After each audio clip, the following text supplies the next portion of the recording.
नमस्कार दोस्तों। तो आज हम इस वीडियो में आपको बताएंगे मध्य प्रदेश बोर्ड यूनिवर्सिटी भोपाल की जो आपकी एग्ज़ाम चल रही हैं बीएससी सेकेंड ईयर वालों के लिए, उसके लिए सब्जेक्ट हैं आपका एनवायरनमेंट स्टडी, मतलब पर्यावरण अध्ययन के लिए ही ये इम्पोर्टेंट क्वेश्चन। तो 100% गारंटी है पास होने के लिए, तो अच्छे ढंग से कर लेना। तो पहले मैं आपको सिलेबस बता दूं, अगर आप सिलेबस भी अच्छे ढंग से अगर याद कर लोगे, इन क्वेश्चन को अच्छे ढंग से आप पढ़ भी लोगे तो आप लिख सकते हो, क्योंकि पर्यावरण के ऊपर है। तो ये आपका सिलेबस है। तो आपकी यूनिट फर्स्ट है, पहले इकाई फर्स्ट पर्यावरण एवं पारिस्थितिक अध्ययन। तो ये आपके टॉपिक है, तो ये आपको पढ़ने ही, तो एक बार देख ले। और मैं क्वेश्चन भी बता दूंगा किस टाइप के क्वेश्चन आएंगे, और वो क्वेश्चन आपके एग्जाम में ऐसे ऐसे छपे भी आ सकते हैं। इसके बाद ये इकाई टू पर्यावरणीय प्रदूषण तथा जनसंख्या। तो इसमें ये टॉपिक आते हैं, इसमें जनसंख्या विस्फोट सबसे इम्पोर्टेंट है, और परिवार कल्याण ये इसमें इसके आते हैं। इसके बाद आपके हैं इकाई थ्री पारिस्थितिक संसाधन समस्या तथा संरक्षण। तो इसमें जल संसाधन, वन संसाधन, भूमि संसाधन, खाद्य संसाधन और ऊर्जा संसाधन आते हैं। इसके बाद है आपके इकाई फोर जैव विविधता और उनका संरक्षण। तो इसके क्वेश्चन देखो, इसके क्वेश्चन एग्जाम में 95% जो बोलूँगा वो का वही बैठ जाएगा। जैव विविधता सबसे इम्पोर्टेंट है, आपको पढ़ना है। मैं सॉल्यूशन भी बता दूंगा। प्रस्तावना, जैव विविधता का मूल्य, उपभोक्ता उपयोग, और ये पढ़ लेना, उसके खतरे और ये बारे में है। इसके बाद इकाई 5 है आपदा प्रबंधन तथा पर्यावरणीय संरक्षण कानून। तो इसके ये टॉपिक है, तो एक बार देख लो यार।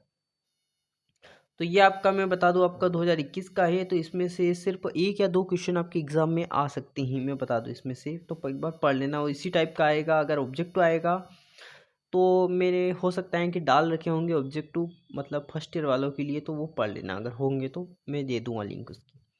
तो बीएससी सेकेंड ईयर 2021 का ये क्वेश्चन, तो इन्वायरमेंट 50 नंबर का होगा। तो आपको पास होने के लिए मात्र 17 नंबर की आवश्यकता होगी, तो 17 नंबर आराम से आ सकते हैं आपके। तो आपके पारिस्थितिक तंत्र के अपघटों के बारे में बताना है, ऊर्जा का प्रभाव, जल प्रदूषण, अम्लीय वर्षा और परिवार कल्याण कार्यक्रम।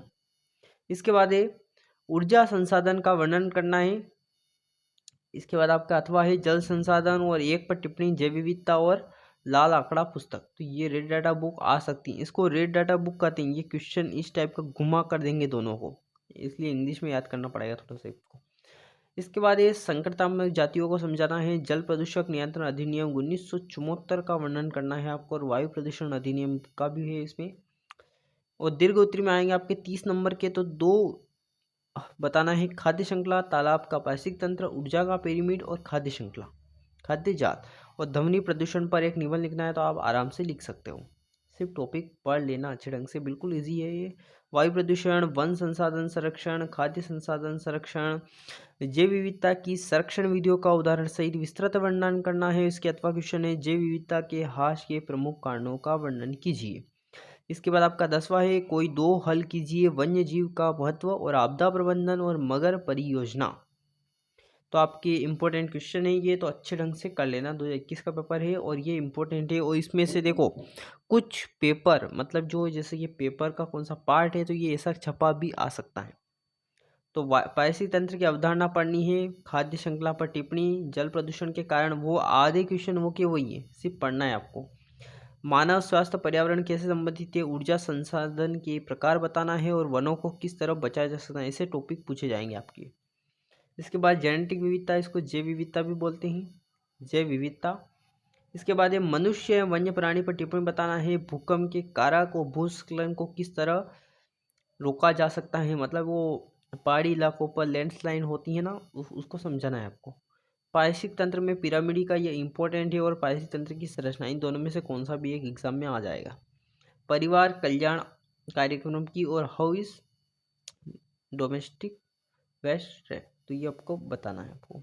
और घरेलू अपशिष्ट, ये कौन सा जाति का है, वन्य जीव जनजाति का ऊपर है ये, तो अच्छे से देख लेना इसको। भूमि संसाधन उनका संरक्षण, और वैश्विक खाद्य श्रृंखला की सुरक्षा की समस्या, और जैव विविधता के खतरों का वर्णन पढ़ लेना। इसको तो देख लेना आप, आते तो नहीं है ये। इसके बाद ये वन्य प्राणी संरक्षण अधिनियम पर ये क्वेश्चन आते हैं, सबसे इम्पोर्टेंट क्वेश्चन है, और ये सूचना प्रौद्योगिकी की भूमिका एक बार पढ़ लेना, नहीं आता है तो। पर्यावरण के आप क्या समझते हैं? पर्यावरण की नैतिक आवश्यकता लिख सकते हो, हरित प्रभाव को लिख सकते हैं, ध्वनि प्रदूषण पर टिप्पणी रट लेना अच्छे ढंग से। और धारणीय विकास क्या है, जल संरक्षण क्या है, जैव विविधता, ये सभी रिपीटेड क्वेश्चन है। देखो ये तो एक बार देख लेना इनको, मैं सिर्फ क्वेश्चन बताता हूँ, इस टाइप के क्वेश्चन आते हैं बस। अगर आप सिर्फ पढ़ भी लोगे ना तो आप अच्छे ढंग से कर सकते हो। ये क्वेश्चन है, इन दोनों में से एक ये नीचे वाला आ सकता है, चांसेस क्वेश्चन का आने की। और पर्यावरण प्रदूषण के बारे में लिख सकते हो, जन भूमि पर जनसंख्या के दबाव पर बताना है। मतलब जो जनसंख्या जनसंख्या विस्फोट के बारे में पूछा गया है, जनसंख्या विस्फोट मतलब बहुत सी जनसंख्या जैसे कि इस बारे में। नगरों की ऊर्जा समस्याओं पर लेख बताना है, मतलब आप लिख सकते हो, वो कोई क्वेश्चन है, रिपीटेड है। जैव विविधता को परिभाषित कीजिए, उनका मूल्यों का वितरण किस प्रकार किया गया है, और ये रिपीटेड क्वेश्चन है और एग्जाम में आएंगे, फिक्स है ये क्वेश्चन। इन दोनों में से कौन से भी आएंगे, 95% है। तो वन्य प्राणी संरक्षण और पर्यावरण एवं स्वास्थ्य रक्षा में सूचना प्रौद्योगिकी क्या भूमिका, इन दोनों में से एक आ सकता है आपका, जो रिपीट हो अच्छे ढंग से याद कर लेना। पर्यावरण हेतु जन भागीदारी, जन जागरण और ध्वनि प्रदूषण, आणविक प्रदूषण देख लेना, इनको सभी रिपीटेड है ये। और ये नवीकरण ऊर्जा, अनवीकरणित एक बार पढ़ लेना, आपके पढ़े हुए हैं। पारिस्थितिक जैव विविधता आ सकती है, पारिस्थितिक जैव विविधता के मेगा केंद्र के रूप में। भूकंप का, पारिस्थितिक पिरामिड का, ये देख लेना, यूनिट फर्स्ट का ये। और जल प्रदूषण के बारे में बताना है तो आप लिख सकते हो परिवार कल्याण कार्यक्रम, ये फिर से रिपीट हो गया और ये क्वेश्चन एग्जाम में आएगा आपके।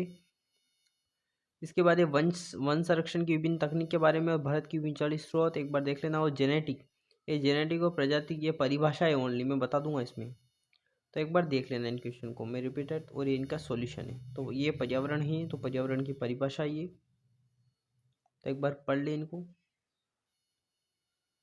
वो देखो वीडियो को ज़रूर आप लाइक कर दो, ज़रूर आप शेयर कर दो, और आपके अगर किसी भी यूनिवर्सिटी का अगर कोई भी फ्रेंड हो, या 9वीं 10वीं 11वीं 12वीं में अगर आपका कोई दोस्त या आपका कोई भाई या कोई भी हो, तो ज़रूर इस चैनल के बारे में आप ज़रूर उनको ज़रूर शेयर ज़रूर कर देना।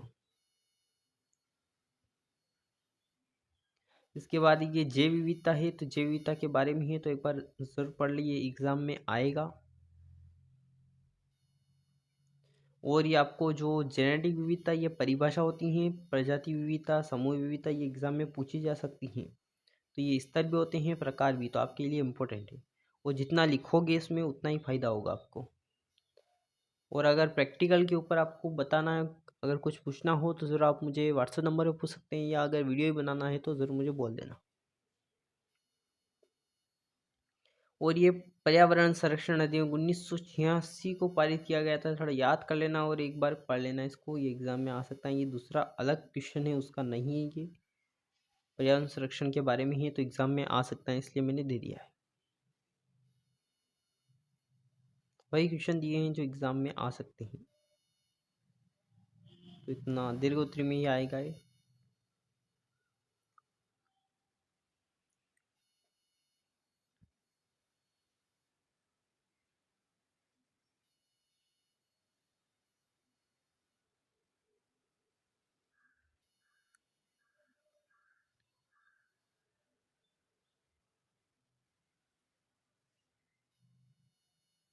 इसके बाद ये क्वेश्चन वन्य संरक्षण, या वन्य भी बोलते हैं इसको, या वन संरक्षण भी बोलते हैं, दोनों एक ही है। तो वन संरक्षण अधिनियम के बारे में है, तो एक बार जरूर पढ़ लें इस क्वेश्चन को।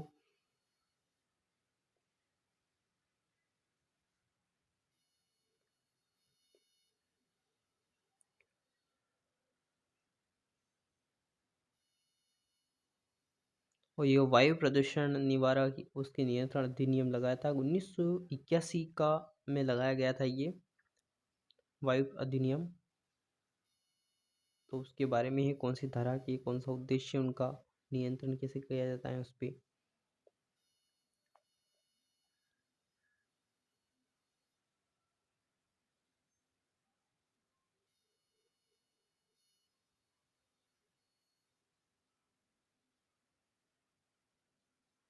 और ये जल प्रदूषण के बारे में।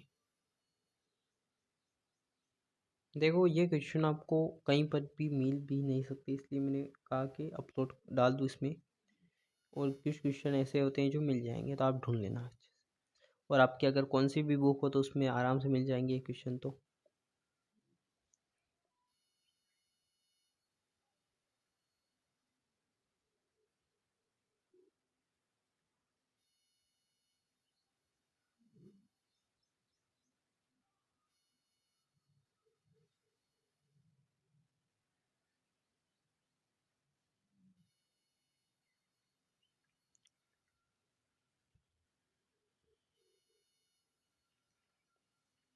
और सूचना तकनीकी या सूचना प्रौद्योगिकी, इसको तकनीक को प्रौद्योगिकी भी बोलते हैं, कि पर्यावरण व मानव स्वास्थ्य में योगदान का बताना है। तो एक बार पढ़ लेना इसको, ये थोड़ा सा ये है, इसमें वन्य जीव संरक्षण अधिनियम है ये, तो ये भी दूसरी यूनिट का, आपकी यूनिट 5 का शायद ये। तो एक बार इसको पढ़ लें।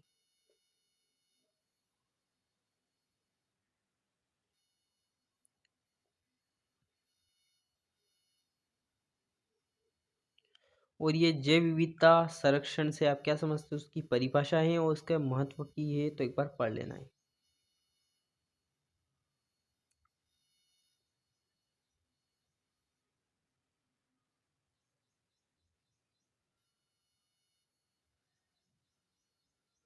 ये इंटू संरक्षण, इसमें आउटपुट मतलब एक आउटपुट भी होता है, तो उसको याद कर लेना है। और भारत में परिवार कल्याण कार्यक्रम को संबंध में एक निबंध बताना है, तो ये निबंध है पूरा, तो इसको पढ़ लें।